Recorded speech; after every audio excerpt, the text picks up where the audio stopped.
Hola, bienvenidos. Hoy vamos a sumergirnos en un perfil de personalidad que el material que hemos estado mirando describe como, bueno, fascinante y bastante complejo. El presionador de la acción, OPA para abreviar. Tenemos aquí un extracto que, la verdad, profundiza bastante en lo que llama un eneatipo, que viene a ser un tipo de personalidad dentro de este sistema. Nuestro objetivo hoy, ¿cuál es?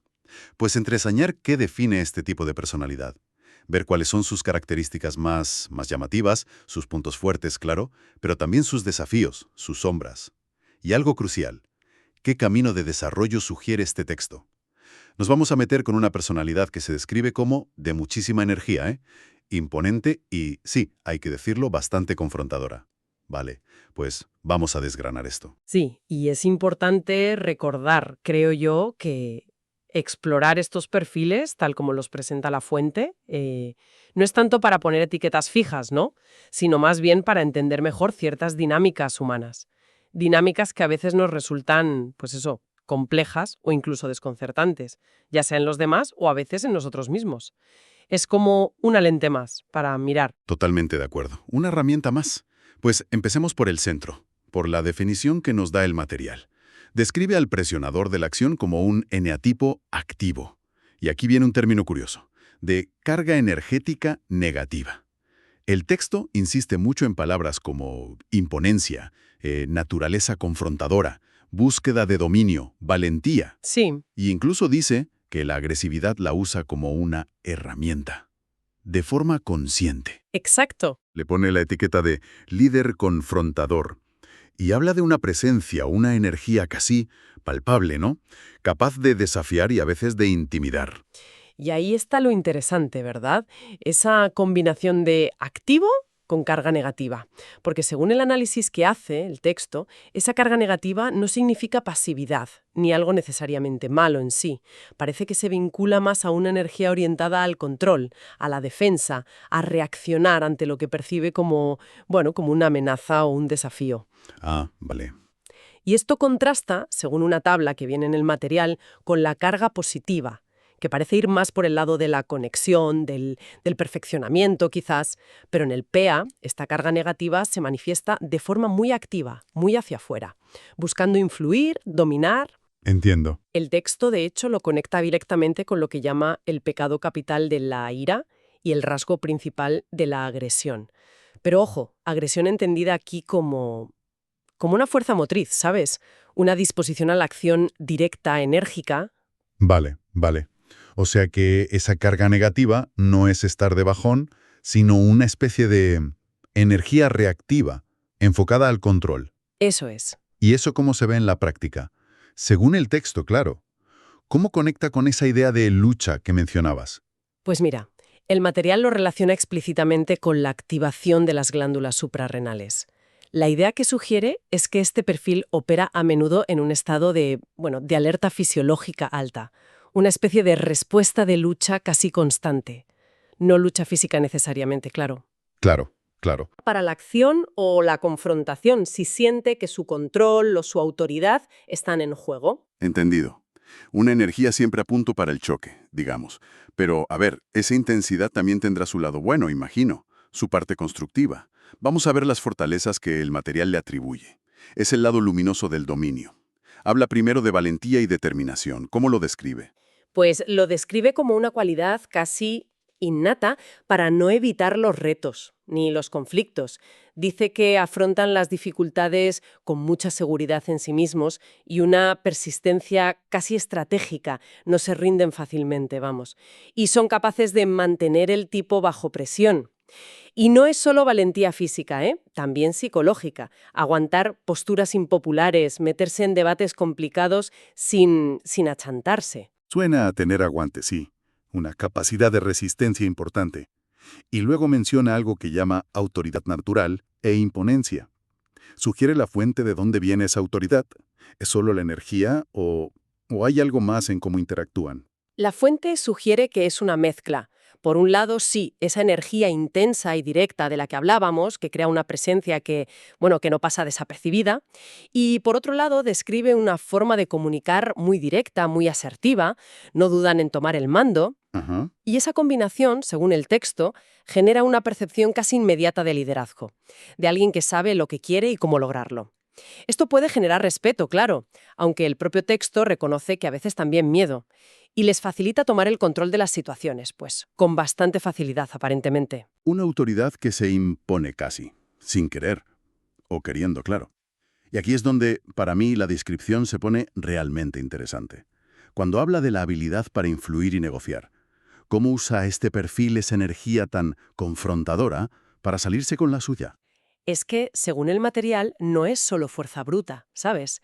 Describe una capacidad táctica. Saben usar la presión, la confrontación, incluso lo que podríamos llamar manipulación, en el sentido de manejar hábilmente las circunstancias y a la gente para lograr sus metas. Saben cuándo apretar, cuándo ceder un poco, tácticamente, cómo leer las debilidades del otro en una negociación, en una disputa. O sea que la confrontación es una herramienta. Exacto. No es solo en rasgo, es una herramienta que usan conscientemente para tener ventaja. El texto, de hecho, pone algunos ejemplos para ilustrarlo, sin analizarlos a fondo. Ojo, menciona a Bernadette, quizá de Big Bang Theory, Sí, puede ser. al, a Donald Trump, al personaje de Hulk, incluso a Lily Aldrin, de cómo conocía a vuestra madre, como ejemplos que podrían encarnar, según la fuente, diferentes aspectos de este arquetipo de líder confrontador y dominante. Es fascinante cómo describe esa conversión de la agresividad en una táctica. Pero, ¿qué hay detrás de todo esto? ¿Cuál es la motivación profunda que el texto ve en esta necesidad de dominar, de influir, de ser tan decidido? El análisis que nos da el material apunta a una motivación central muy clara, la necesidad imperiosa de mantener la autoridad, de tener el control sobre su entorno y sobre sí mismos, y de lograr sus objetivos usando la fuerza y la determinación. Quieren ser el actor principal, el que decide, el que marca el ritmo. Vale. Pero, y aquí es donde la cosa se complica y creo se pone más interesante, si conectamos esto con el panorama general que dibuja el texto. Parece que toda esa fuerza imponente nace, paradójicamente, de un miedo subyacente bastante profundo. Un miedo. Suena contradictorio, ¿no? Con esa imagen de valentía, de dominio. ¿Qué tipo de miedo describe la fuente? Describe un miedo visceral a ser superado, a ser ignorado, a perder relevancia, a perder el control, a ser visto como débil o vulnerable. Hay una intolerancia fundamental, según el texto, hacia cualquier señal de debilidad, tanto la propia como la ajena. Entiendo. Así que esa necesidad casi compulsiva de control y autoridad sería como una coraza, ¿no? Una defensa contra ese pánico a la insignificancia o a la impotencia. La fuerza no es solo para lograr cosas, es también para mantener a raya esa vulnerabilidad que tanto temen. Vale, ya veo. Esa conexión que hace la fuente entre la fuerza externa y un miedo interno a la debilidad es un punto clave entonces. Pero claro, como decías, toda moneda tiene dos caras. Esa misma energía arrolladora tiene su lado oscuro. El texto habla de sombras y conflictos. ¿Cómo se manifiestan? Empecemos por la confrontación excesiva. Sí, el texto advierte que lo que es una fortaleza, esa capacidad de confrontar, se puede volver una debilidad si no se controla. Describe una tendencia a buscar el debate, el enfrentamiento casi por sistema, incluso cuando no hace falta o es contraproducente.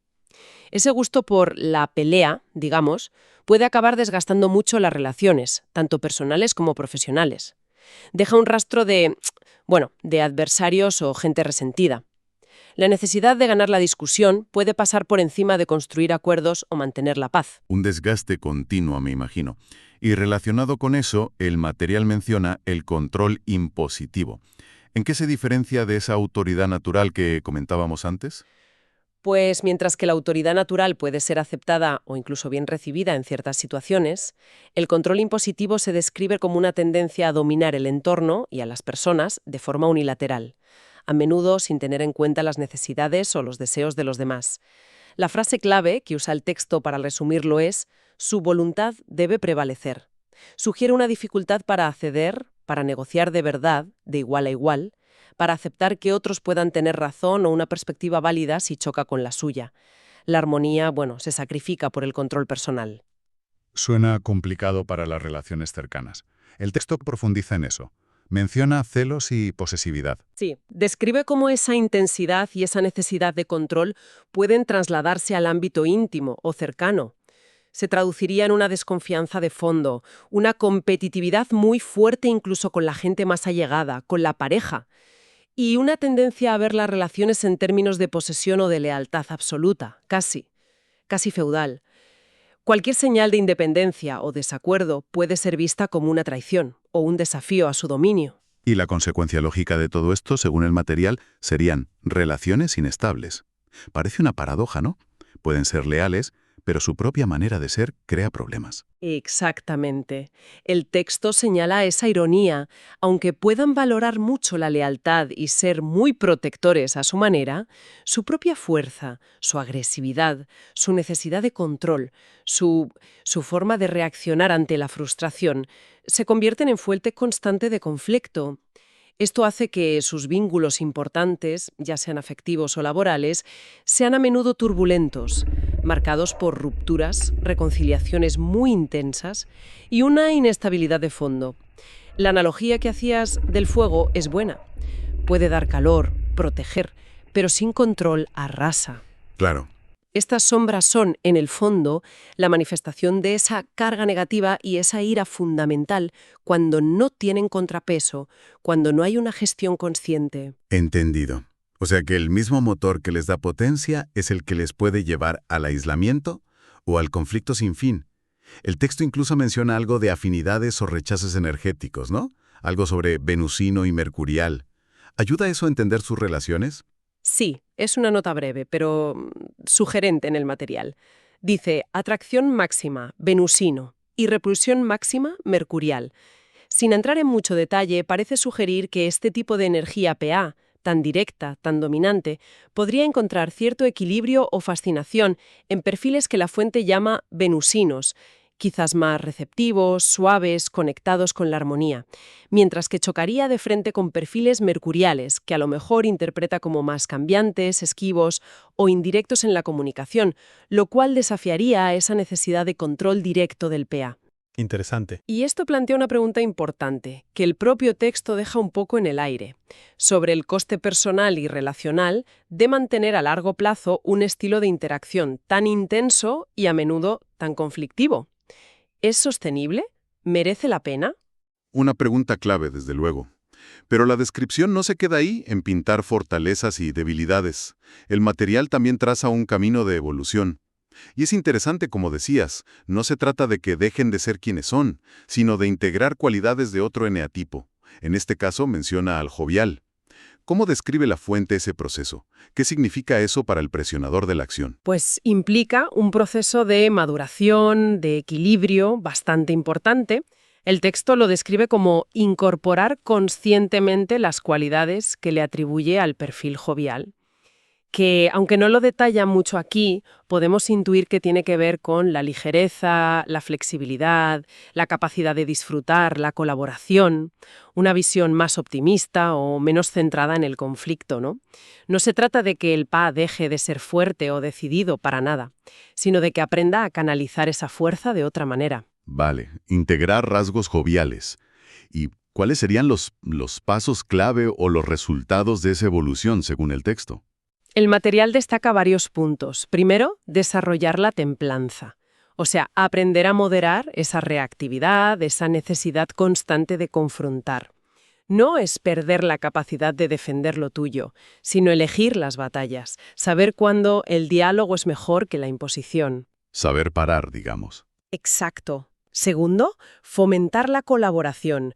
Pasar de una mentalidad de yo contra el mundo o yo al mando de todo a una de vamos a construir esto juntos.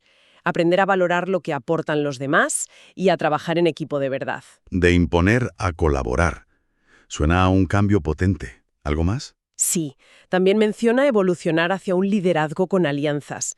Usar esa fuerza y esa capacidad de influencia no solo para mandar u obtener obediencia, sino para sumar, para inspirar, para crear redes de apoyo, de colaboración mutua. Ajá. Y finalmente, el objetivo último sería alcanzar un equilibrio entre fuerza y empatía. Aquí es donde la agresión, ese rasgo central, se transforma. Dejan de ser una fuerza puramente reactiva o dominante y se convierte en el motor de un liderazgo consciente, efectivo, que entiende el impacto que tienen los demás y busca resultados constructivos, no solo ganar la batalla personal. Entonces, ¿qué significa todo esto para el desarrollo completo de este perfil? ¿Es de verdad posible transformar esa energía tan potente sin que se diluya, sin perder la esencia? El potencial que describe la fuente es justo ese, una transformación, no una dilución. La integración de esas cualidades joviales permitiría al presionador de la acción usar su enorme energía, su decisión, su valentía, su capacidad de acción, de una forma mucho más sostenible y beneficiosa, tanto para sí mismo como para su entorno. Pasarían de ser líderes a los que se teme a ser líderes respetados e inspiradores, de la imposición que al final genera resistencia a la influencia que genera compromiso. La meta que se dibuja es la de una figura poderosa, sí, pero consciente, capaz de grandes cosas sin dejar un rastro de destrucción. Pero imagino que no será fácil. No, claro. Y esto es crucial según el modelo. No es un proceso pasivo. Requiere un nivel alto de autoconciencia para ver el coste de sus patrones habituales y un esfuerzo activo, constante, para elegir actuar desde un lugar más equilibrado, más integrado. Es un camino de dominio sobre sí mismo, al final, no solo sobre los demás. Queda mucho más claro ahora el arco completo que describe la fuente, sí.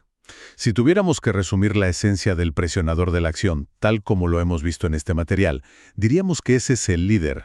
Sí, nato, confrontador, potente, valiente, decidido, pero cuya acción está movida tanto por la búsqueda de control y de logros como por un miedo profundo a la debilidad o a ser irrelevante.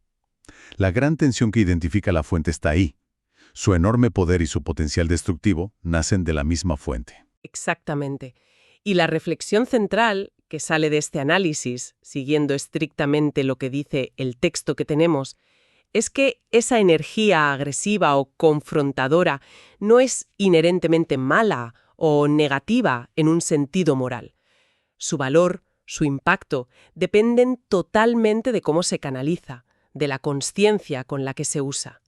El gran desafío para este perfil, tal y como se describe aquí, es aprender a dirigir esa fuerza inmensa con propósito, con visión, pero también con una empatía y una consideración crecientes por el impacto en los demás. Se trata de equilibrar el poder con la responsabilidad, la fuerza con la sabiduría, para no ser víctima de esa misma intensidad que les define. Y esto nos lleva a una última reflexión, ¿no? Una idea para quienes nos escuchan puedan seguir dándole vueltas, conectando con lo que hemos hablado, pero quizás abriendo una puerta nueva. Si consideramos que este perfil, según la fuente, busca el control en gran medida para evitar sentir esa vulnerabilidad que tanto teme, ¿qué papel juega entonces la aceptación consciente de cierta vulnerabilidad? No como debilidad, sino como parte de ser humano. ¿Qué papel juega eso en el camino hacia un liderazgo que sea no solo fuerte, sino también equilibrado, sostenible y realmente constructivo? ¿Puede la fortaleza de verdad incluir la capacidad de ser vulnerable? Ahí dejamos esa pregunta. Ha sido una exploración intensa, la verdad. Gracias por acompañarnos hoy en este análisis.